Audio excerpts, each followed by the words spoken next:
or we can make this reward deficiency happen almost synthetically, if you like. So we can aggravate it emotionally. So from others, like, you know, has anyone here ever had someone who's given them a hard time emotionally? Oh, no, nobody gives me a hard time, you know, like, I've never had a teacher that, you know, gave me a hard time, or a spouse, or a kid, or, you know, so we get emotional strain and emotional stress from others. What about what you do to yourselves? Like, who here, you know, who here thinks that they're beautiful, gorgeous, highly intelligent, highly talented? You know, like, we've all got, you know, we give ourselves a bit of grief. So emotionally we can, you know, we can burn up a lot of this chemistry by what happens emotionally. Chemically, you know, if you have allergies or if you're consuming a lot of toxic stuff, then it's poisonous. Like, it literally plays with the chemistry that's going on inside your brain. And then physically, you know, if you've been in trauma, like people who've been in car accidents and had, you know, severe injuries, you know, we know that they end up depressed. We know that they end up, you know, emotionally struggling and struggling in their nervous system. And it's literally because of the physical overload has like burnt up all of their chemistry in their nervous system. And then there's accumulative stuff, you know, the way we sit, the way we bend, the way we work, you know, the physical strain. You know, if you go and run a marathon, I guarantee you there ain't going to be much dopamine left at the end of that race, you know. So physically we can just literally burn this stuff up. So we can make, you know, not all of us have the genetic thing. You know, some of us have got perfect genes. It's about 25 to 30% of the population have the genes for, you know, not having enough reward going in their system. The other 70%, they can still do all this stuff and have some problems. But obviously if you've got the genetic stuff, then you're going to be more likely to have problems. So this craving thing, what is RDS basically leads to craving. So craving is that subconscious desire in our brain that it wants what it's missing. So the basic human compulsion is that that's what we're looking for. That's what our life is really all about, you know. When do you feel happiest? Do you feel happiest when you feel content, when you feel relaxed, when you feel focused, when you feel... So you're happiest and most connected to the world when you have reward happening. So it's almost like the drive that's in our brain. So if we don't have it, then we experiment with alternative means of achieving it. So here's what we do. We either do more of something, we do it synthetically, we do it repetitively, or we add risk to it. You know, has anyone ever done something that's a little bit risky? You know, have you noticed that you get a bit more energy when you're doing, you know, no one here's, you know, like shoplifted or anything like that, I guess, but, you know, people, you know, when there's a degree of risk involved, then it actually you know, soups up the reward system.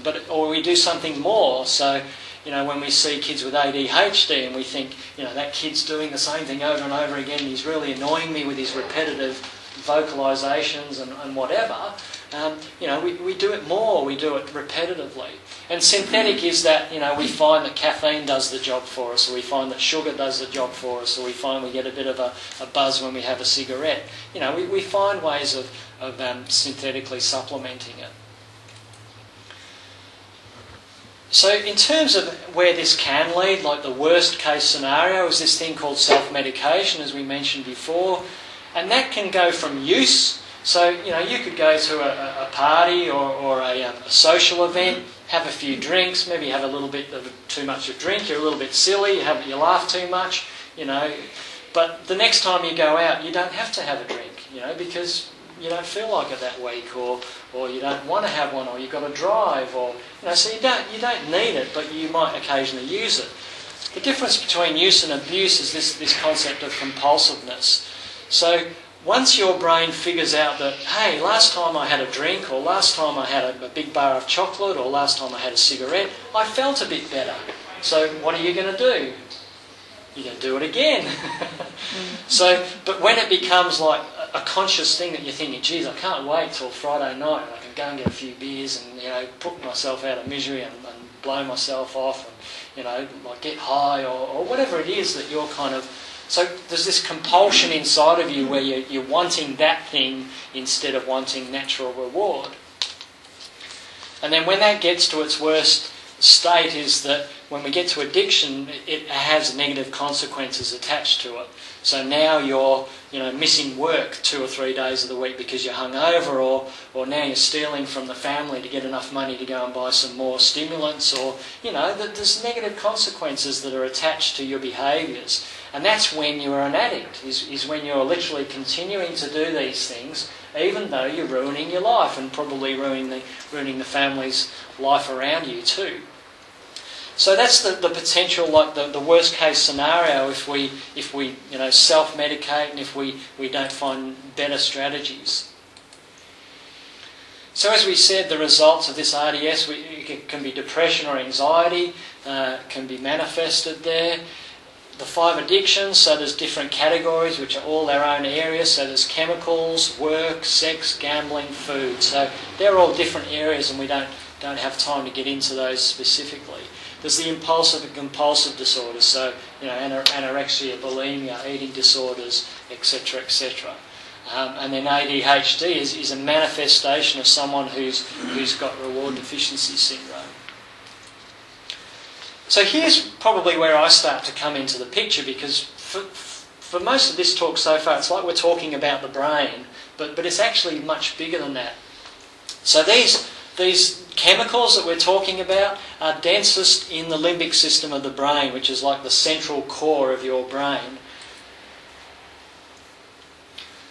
But here's the interesting thing, was because when these researchers actually found these chemicals and they found all of these receptors, they said, well, I wonder where else they are. So they started looking all over the body, trying to find them. And guess what? They found them in the limbic system, and then they found them in the spinal cord.